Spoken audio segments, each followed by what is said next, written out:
You can absolutely conquer whatever it is you choose to confront. In this show, we talk PTG, we listen and believe, we support and empower. Whether you have experienced domestic violence personally or not, someone you know has. Your circle of family, friends, acquaintances, 1 in 3 women and 1 in 4 men will experience domestic violence at some point in their life. Physical abuse is only one of the many forms of domestic violence. Survivors also report experience of verbal, emotional, spiritual, sexual, financial, electronic, and so much more. Domestic violence does not discriminate. It can leave you traumatized and devastated, mentally, emotionally, financially. You can find yourself homeless, jobless, helpless. The list can go on. There's blankets of insecurities, triggers, doubts, and other residual effects that become hurdles that impact our life as we do our best to move on. Many people associate butterflies with a sense of freedom. We've been taught along the way to focus on the transformation that takes place inside of the cocoon. I invite you to take a moment to conceptualize all the odds the caterpillar was up against and needed to defeat in order to get to a safe place, to build its cocoon and actually experience the transformation. My name is Garcia. I am a mother and survivor of a double attempted homicide. Now, I'm dedicating my life to take yours to the next level by experiencing post-traumatic growth to begin a new chapter in your life. Let's get started on this journey together. Confronting Domestic Violence is a 501c3. All contributions, volunteers, and sponsorships are welcomed. It takes a community to make a difference. Nobody should suffer alone. Please scan the QR code. Hey, Garcia here. Thank you for tuning in and welcome to Confronting Domestic Violence, which is not intended to ignite any triggers. For what you want to conquer, you must confront. Today, I have a guest who is willing to openly share their experience being a teacher in the school setting. So thank you, and welcome, Michelle. Thank you for having me. It is certainly a pleasure, and we have talked behind the scenes quite a bit, and I got to interview you a little bit before we got started. So we have some interesting topics to talk about, and we're just going to be open and natural. There's no skit here or no pre-questionnaires that was looked at or reviewed prior to. We just go with the flow. I like it. Okay, our listeners, I just want to say that this particular guest is not a victim of domestic violence nor a survivor of domestic violence. She has not experienced domestic violence in her life, and I'm so happy to hear that. And we all embrace that and wish we had the same story. However, statistics show 1 out of 3 are affected, either because we've been exposed to it or we've been a recipient of it. And so with you being in the school system, and I mean at all levels, elementary, middle, high school, there's so many questions that I have that I'm so honored that you are open and willing to answer. I'm happy to shed light on whatever I can, because I agree, like there's too much of this that we're not talking about. And so I might not have first-hand experience, but just being part of this and just wanting to do what I can to help people who have find the help they need or to be able to reach out. Because it's something that I think the more we don't talk about these things, the harder it is. And we think it's shame, it's our fault. But the more we acknowledge and that we can shed light on it and work together to help each other through these difficult times. And I just want to do whatever I can do to help. Thank you. And we appreciate that. This is a place of sharing knowledge and spreading empowerment and just having that community type setting. It's really about inspiring one another. And not only are we moms, professionals, neighbors, sisters, daughters, you name it, we're so many titles and we wear so many hats, and just feeling supported in all of that is really crucial, I think.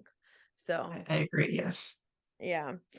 So let's just dive right in. When it comes to training as a teacher and in all levels, in all settings, in all classrooms, is there any formal training that teachers receive as it relates to signs to look for in children as it relates to violence, domestic violence, or child abuse?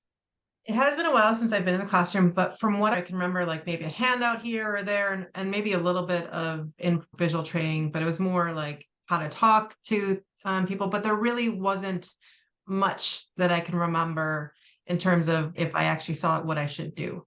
Um, and I think that's part of the problem is that we don't know what signs to look for. And I don't know if that's changed since I've been in the classroom. It's been about 8 years since I've been out of the classroom. But from my experience, I wouldn't have personally known what to do if I had seen it or even necessarily what to look for. So it would pretty much have to be either something that you're seeing with your own eyes, or the student maybe opening up and saying, look at the bruise that I got from my mommy or daddy, or somebody like just saying my mom and dad fight all the time, or my mom had a black eye, or my dad got stabbed. Is it something like that? Honestly, most of my experience was in high school. So you have these kids for 15 minutes a day. And so we put a lot on the teachers to recognize these signs. But if you can get the students that might be acting out, and you might pull them aside to ask them questions about what might be going on at home.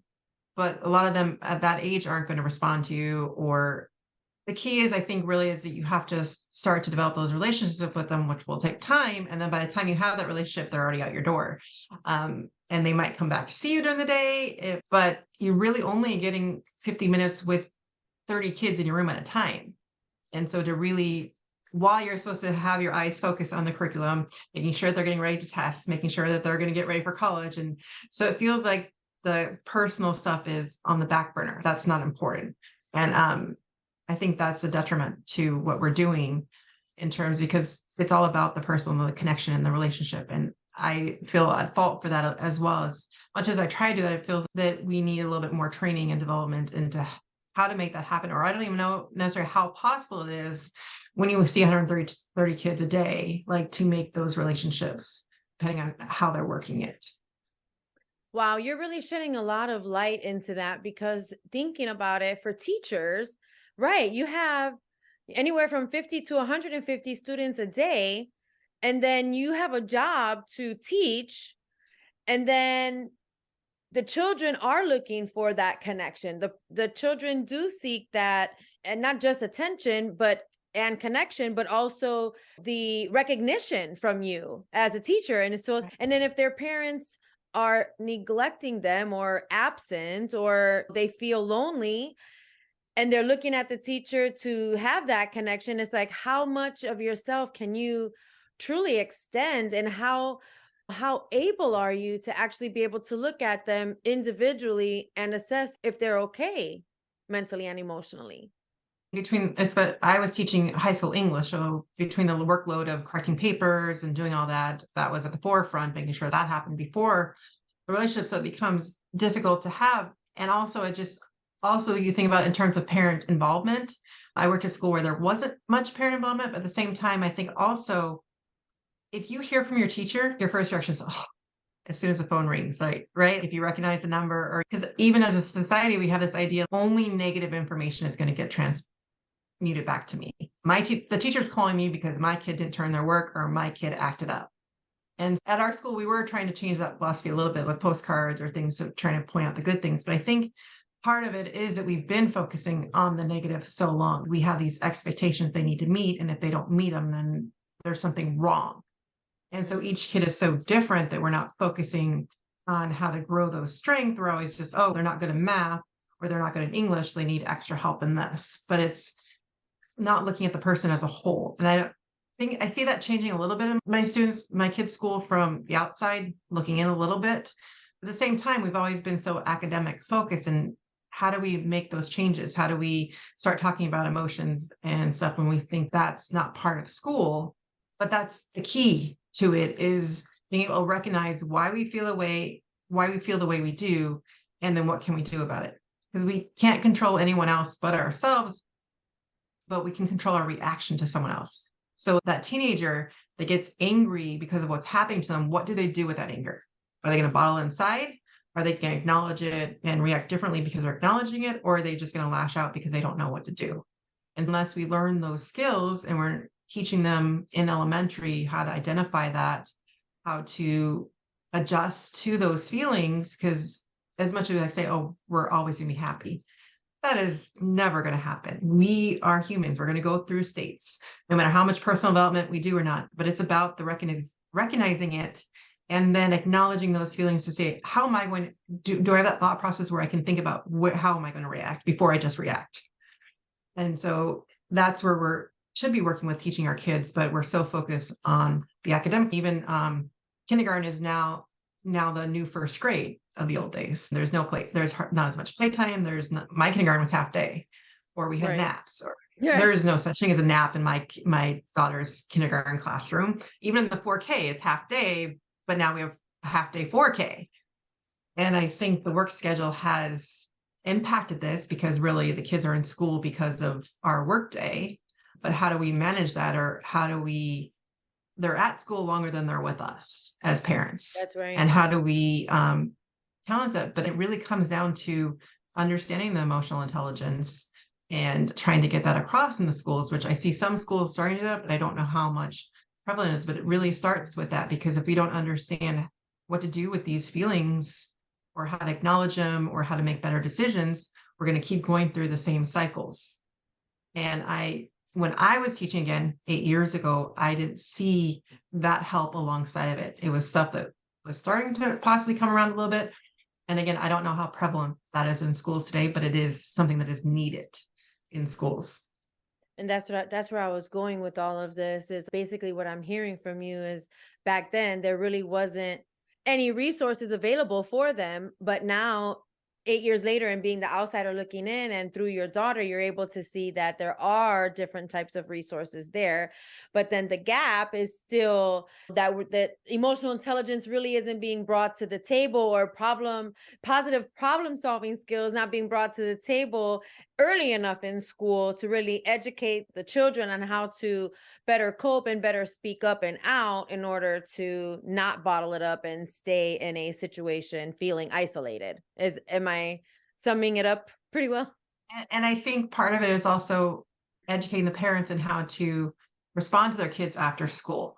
Because I've been trying to, especially with my younger daughter, she's been struggling in school because there's a certain student in her school that every day he might destroy the classroom. And then they have to move classrooms. And it's been a frequent thing in her school or in her room. So it's like having those conversations with her, because now I'm starting to see that behavior more prevalent in her at home than I did before this year started. And it could be also just with the different situations, but it's also just how, as parents, then do we orchestrate it and understand.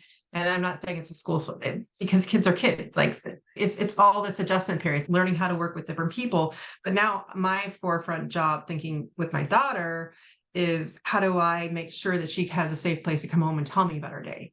Because there's some days where she doesn't want to talk. There's other days where she wants. And so I noticed a couple times she'll come up to me while I'm cooking dinner.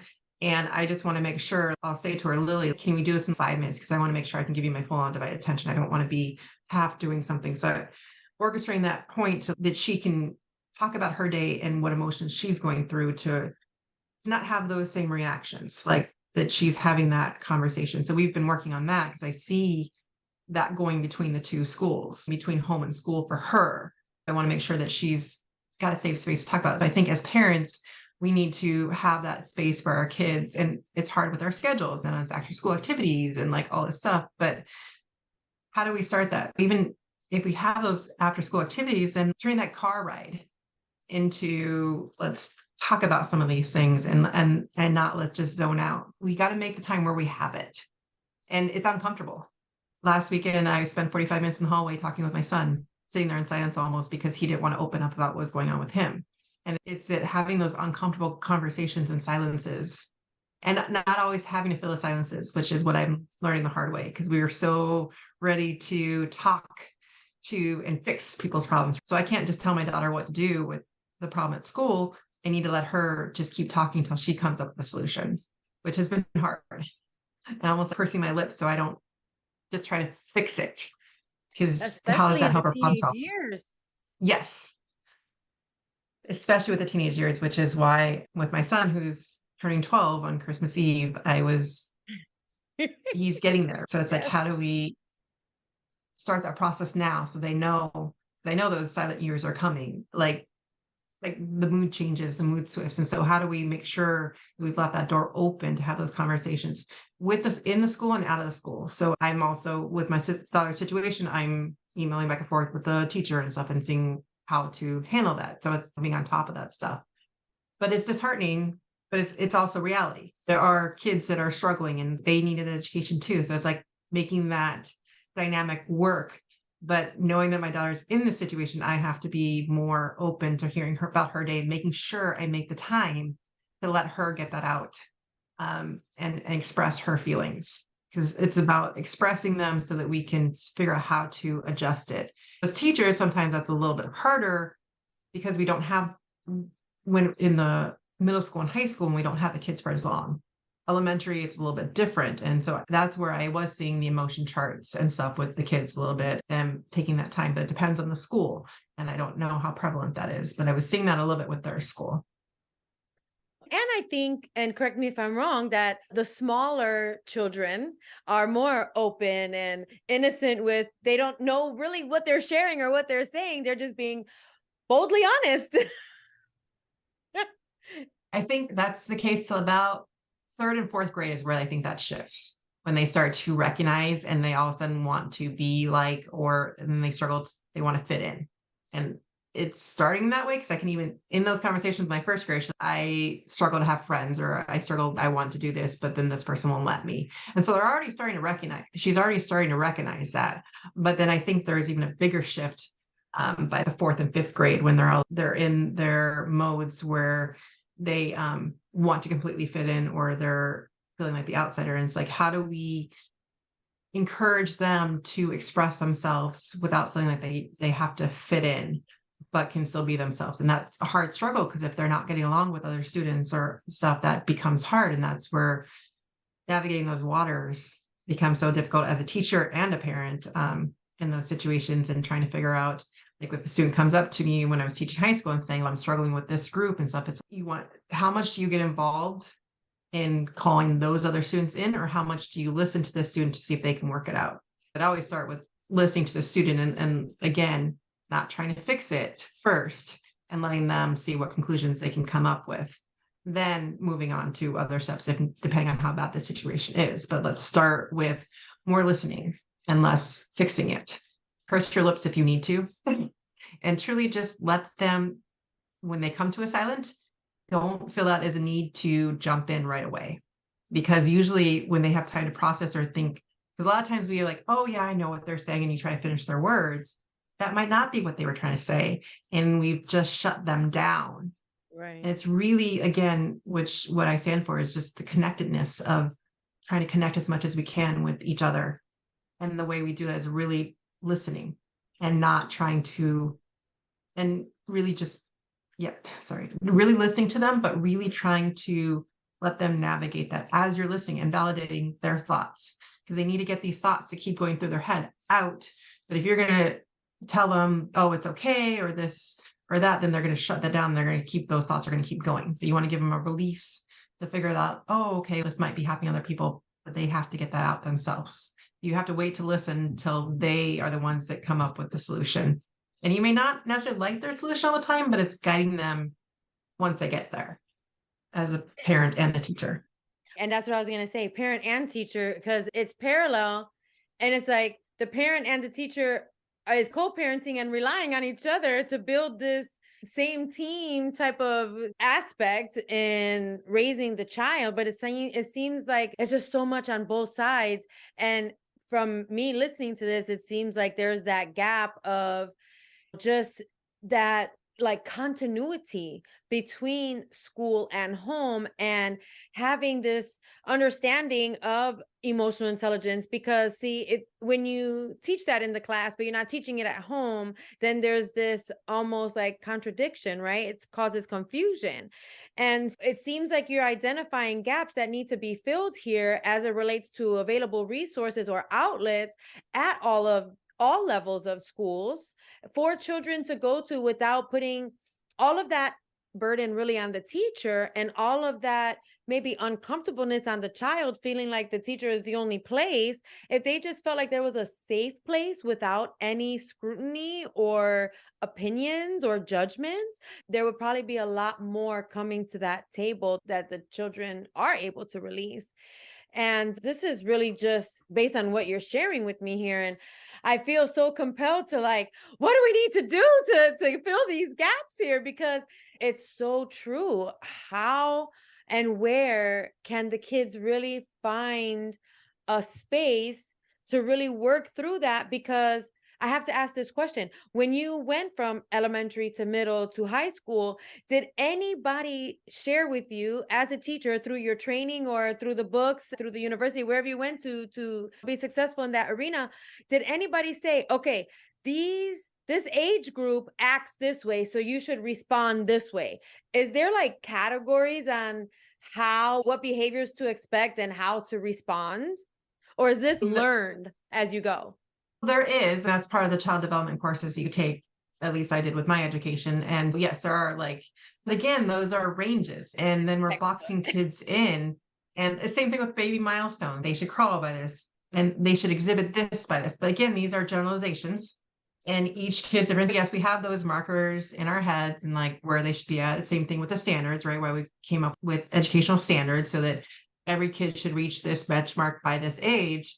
But again, kids are going to have the things that they're good at and the things that they're struggling with. And we're always though focusing on the struggles and making sure that those get met to the standards. And then we don't foster the positives as much as, at least in my experience, with that, because we're so worried about the gaps, right? We're so worried about, okay, this student's not really good at math. They're great in English, but we're going to focus on the math because they really need remedial math. And we're going to pound that into them and say, you need to get better at this. And I think that's a detriment as well, that we have every student should have this thing, and we need all of this to succeed, which isn't necessarily the case, but we don't necessarily focus on the positives more than we do the negatives. You need to get to this benchmark. Because that's what the great standards are. Like we have these nationwide standards now, and every state adopts them a little bit differently, or every school a little bit differently. But that's what we're benchmarking the kids on, that they need to reach these standards. And if they don't, then we've failed them, which we do have to have something to measure them. But at the same time, encouraging those positives more and really fostering those. And again, because we have 30 in a room, a lot of times the kids that are excelling might not get the help they need in terms of moving forward, because we're so focused on the kids down here that aren't doing well. And Thank that's you. where which I have experienced. My neighbor was telling me about that, where her son was doing so well in reading that he never once read with the teacher during the entire year, because the teacher was on IEPs and things with the students who weren't doing well. So he always read with the aide, but that's not necessarily equality either. Again, it's a huge discrepancy every which way we look at it, but you get 30 kids in a room, 20, whatever number it is, 30s in my head, because that's what I had for high school. But actually, my kids' classrooms have been more around 22, to be honest with you, for elementary. But it depends on the school, depends on things, but you get this many kids, and it seems like there's a good range, I think, is 15 to 25, and then too less, too few. They don't have that, which we were talking about group dynamics. They don't have that to bounce off of each other. And then too many, then it's hard to give that individualized as a teacher to that student. So it really does depend on the schools and the class size and the class dynamics, because every classroom, every period is just so different. I could have 3 ninth grade English classes, and all 3 of them were just so different depending on the dynamics of the kids. And as a teacher, you have to be willing to adjust to that. But I had other teachers who would just do the exact same thing per period. And it's always, being a teacher is just such a dynamic position, because you have to be so versatile. The kids aren't getting something. Is, if I move on, what was the point? But then if I stay here, then all of a sudden they're missing on this standard. And so it's always this thought process going on. So my hat goes off to teachers. I've been there, but I'm not doing it right now. But they have such a dynamic job where it's always on. And you think about those bad days you had. I can think about this as a teacher. If you're like just feeling grumpy and upset, you were on. You were in front of kids, no matter what. They are amazing. And this, I could think of some of those days where all I want to do is crawl into a corner and cry. And I'm like, and trying to put on a bright smile, but it's so true. You are always on, no matter what. There's no downtime, except for that 5 minute, at least in high school, for passing period. But like, all of a sudden, you're back on. And so my hat goes off to them because it is such a dynamic position that we do not give them credit for. They are amazing. And they're a dying breed right now because we aren't giving them the credit. We're making them overworked. We're giving them too many regulations, too many things, and we're not letting them be creative because they have to reach these standards. The more creativity we leave in the teacher's hands to make those judgment calls, because every classroom, every period is so different. I don't care if there's 3 third grade, first grade classes. I think at my kid's daughter, hers is the only class that is doing that has to be rearranged to one of the other classes. It's not like that's happening to the other class. That makes a different dynamic for that classroom. Everyone is so different, and we're trying to standardize them, Right. which we can't standardize humans. Like, we need to embrace our differences and creativities and let that shine and give each other a space to show our greatness, because it's all in all of us. Yeah. Yeah. And children need to have that understanding, because without it, they stay in this segmented inside the box. And all that pressure of meeting this quota is put upon them. And it's almost like that stress factor involuntarily and unknowingly becomes debilitating. And not saying that it does, but it can. And it has for some. And it's really sad, because you brought up a really good point. That's why I said thank you earlier, because you're right. When those other students who are excelling and are above the standard, they get held back. They're not able to move forward. And I remember back in grammar school myself, where I'm from, that did happen one time. And I think I was in second grade and he was promoted to third grade. But that was the one and only time in my entire life. But it actually happened. And I've never seen it since. And I wonder about that. And there's some states that there's no, what is it called, no fail law, where even if you're not meeting standards, you still pass. And so how is that setting them up for success? It's really weird. Like you said, the dynamics have changed across the board. My hat and heart goes out to all the teachers as well. And right now, with hybrid or at home and just all the pressures of the everything, just social life and just everything, how can we and how do we now teach that emotional intelligence and provide an actual outlet for these students to feel like they can truly be authentic in how they're feeling and exert their emotions the way that they need to, outside of home and like separate from school, but somewhere like in that in between space. Right. How can we do that as a community, as a society, as moms, as teachers, as people that have gone through it, seen it, know, and I can identify some of these gaps?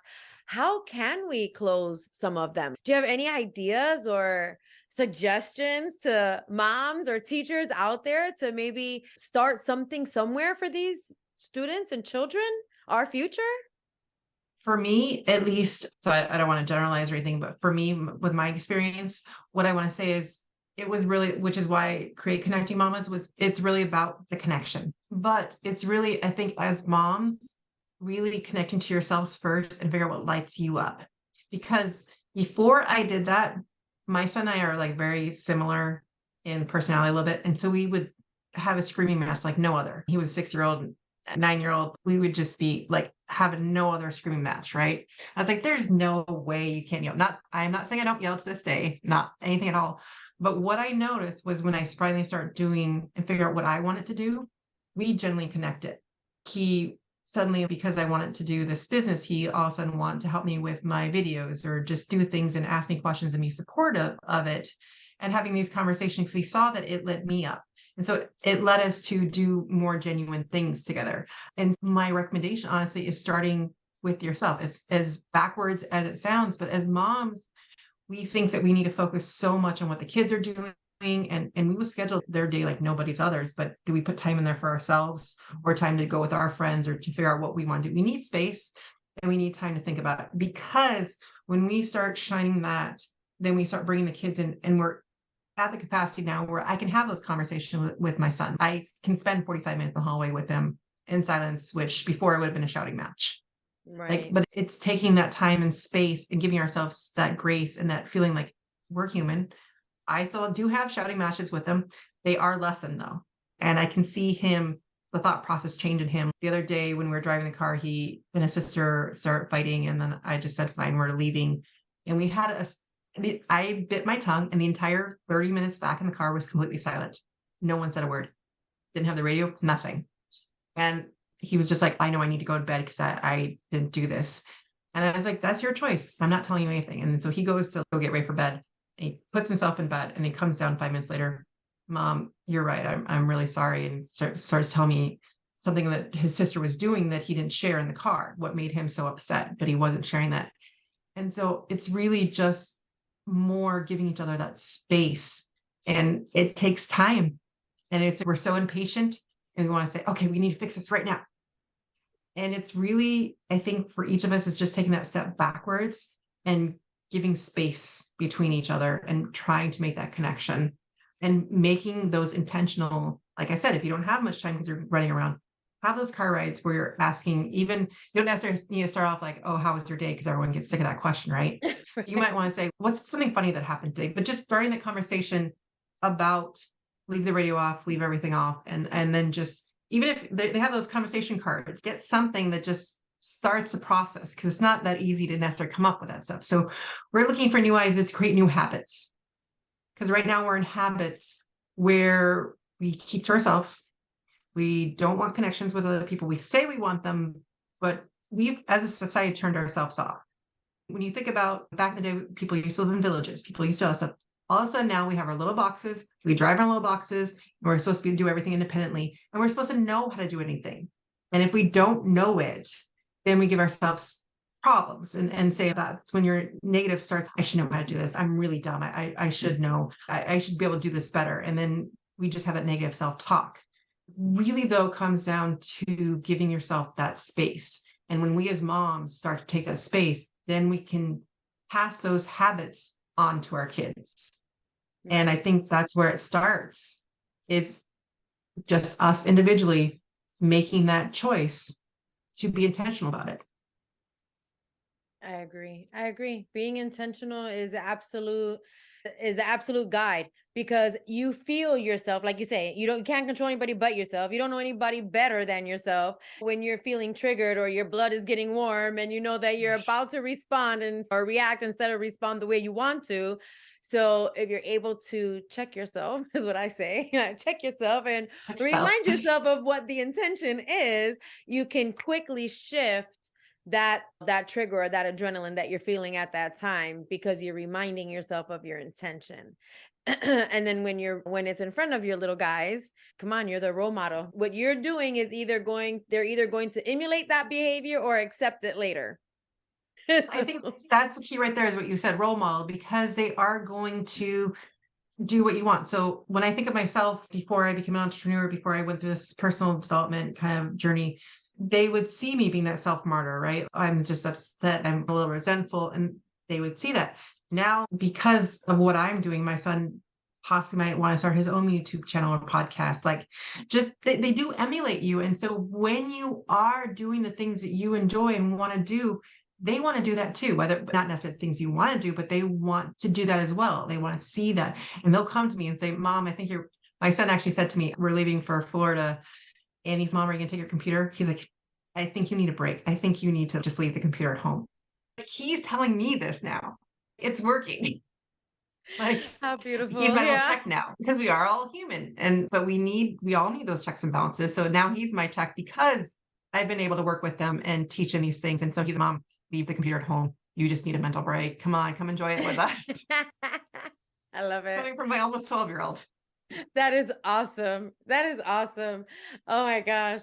Michelle, I want to thank you for your time today and for sharing your experience and your exposures, and most of all, your wisdom. It was very inspiring, very educational, has provoked thought in many areas. And I'm hoping that other teachers are listening and saying, yeah, she's right. And yes, we need to fill some of these gaps here and provide some resources and outlets for our children to feel safe and not judged. And so I really appreciate that. And please let the audience know where they can find you, what you're about, what's your why. I think my why leads back to the fact that I did feel like a self-martyr and I didn't know what I wanted to do anymore. I felt just so lost. I love my family. I love my kids, but I realized I was a little resentful just because, but it wasn't there. I didn't know what I want to do. I wasn't giving myself the space to do it. And that's actually what led me to create Connecting Mamas, was because I realized that we as moms need that space. And yes, I can go pick up a self-help book all I want. I can read it. But again, it's no fun doing it alone. And so what I want to do is provide a community. We do this together, where I create a process called check-in, and we check in with each other and with ourselves. And actually, if you go to connectingmamas.com, you can get the free mini course, see if it even resonates with you, and then come join us. I will be starting a new cohorts in the new year to do it together in person, virtually in person, because my thinking behind this is to start virtually because we have for so long been disconnected.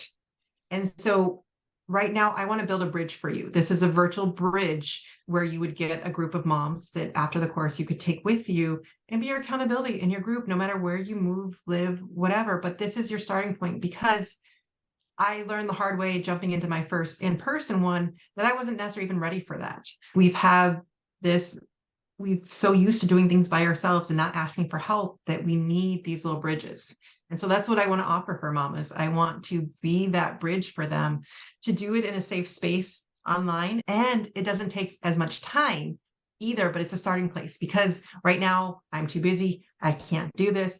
I don't have the time for it, but you do have time for 1 hour a week. And then that starts the curiosity, the process of, okay, I can do this for this time. Now I can start to schedule myself a little bit. Now I can see, what do I actually want to do? What are the hobbies I want? And then your kids are going to see that, and they're going to want to do them with you. And you're going to create that genuine connection together. And so come to connectingmamas.com, check out the free course, and then come join a cohort if you so choose. But all I do recommend is to start that connection, even if it's not even just, but the best way to do it is, you don't necessarily have to join anything yet, but when you're out at Starbucks or you're out in the grocery store and someone asks you a question, you know what? Give them a compliment or ask them one more thing. These are new habits that we're creating because we're so used to just keeping to ourselves and, oh my God, they talked to me. But let's start being more open to possibility. Just ask that one more question, or just something nice about a person, go tell them. See where it goes. It doesn't need to go anywhere, but it's that process of taking action. Small steps lead to bigger steps. That's right. And I'm all about post-traumatic growth. Everybody's familiar with PTSD. PTG is a real thing, post-traumatic growth. And I encourage those of you that are listening as moms that have gone through a form of domestic violence, that suffer and still sort through and deal with their emotional insecurities or doubts or questioning, and those that are seeking that alignment, that mental and emotional alignment, and in that healing, not just with self but also with their children. As a survivor of a double attempted homicide, it is really hard to cope with your own emotional and mental thoughts and processes while, like Michelle said earlier, while you're that putting on the show for the kids. All of that has a lot to do with what your kids are going to absolutely grow up and be. And remember, because you are everything to them, whether you believe it right now or not. And a part of the post-traumatic growth is definitely connecting with your children. So please, like Michelle's saying, she has Connecting Mamas. Check it out and join the community. Thank you for tuning in. All we need to do, ladies, is just get more connection out there, and it's not easy. It is new habits. So let's do it together. Yep. Thank you so much, Thank you Michelle. for having me on. Thank you. Bye, everyone. Bye-bye.